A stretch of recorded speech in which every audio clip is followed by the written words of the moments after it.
क्या स्त्री खुद को पूरी तरह जानती है? वह स्वयं अपने भीतर भी एक रहस्य है। जब पुरुष यह कहता है मैं स्त्री को नहीं समझ पाता, तो कई बार स्त्री भी उसी सांस में कह सकती है मैं खुद को भी पूरी तरह नहीं समझती। इसका कारण यह है कि स्त्री केवल एक व्यक्तित्व नहीं है, बल्कि वह एक बहुस्तरीय चेतना है। उसके भीतर भावना, समाज, स्मृति, करुणा, विरोध, प्रेम और बलिदान सब एक साथ बहते हैं। उसे समझना वैसा ही है जैसे समुद्र की गहराई नापना, ऊपर से शांत लेकिन भीतर अनगिनत तरंगों से भरा हुआ। स्त्री अपने आप को पूरी तरह क्यों नहीं जान पाती? सबसे पहला कारण यह है कि वह लगातार बदलती रहती है। उसका मन और उसकी भावनाएं नदी की तरह बहती हैं।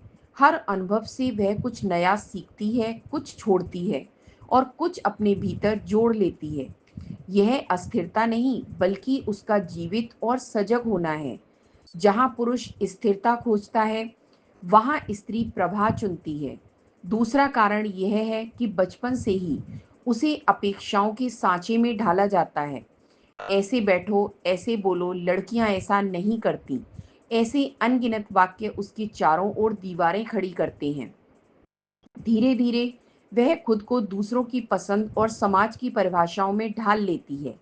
इसका परिणाम यह होता है कि उसकी असली आकृति धीरे धीरे धुंधली पड़ जाती है और वह दूसरों की उम्मीदों में इतनी घुल जाती है कि अपनी इच्छाओं को पहचान ही नहीं पाती।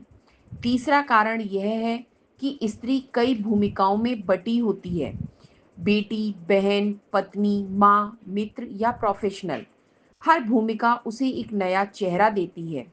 वह इतनी सहजता से मैं से हम में बदल जाती है कि कभी यह सोच भी नहीं पाती मैं अकेली कहाँ हूँ। इसी कारण उसका स्व कई बार भूमिकाओं के शोर में खो जाता है।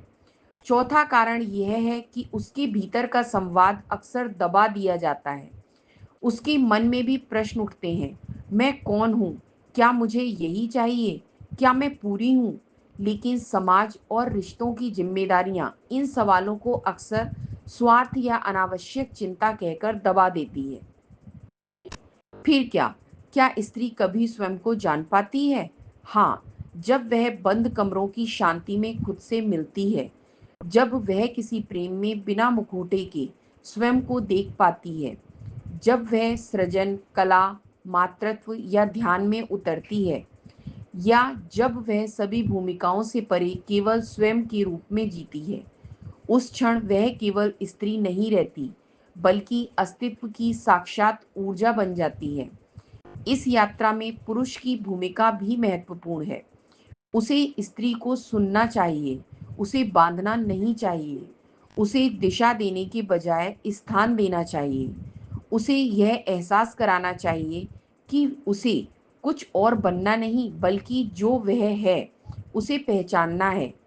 अंततः स्त्री को पूरी तरह जान पाना शायद उसके लिए भी संभव नहीं, लेकिन जैसे जैसे वह अपनी आत्मा की यात्रा करती है, वैसे वैसे वह अपनी शक्ति, अपनी सुंदरता, अपनी संवेदना की गहराई से जुड़ती जाती है।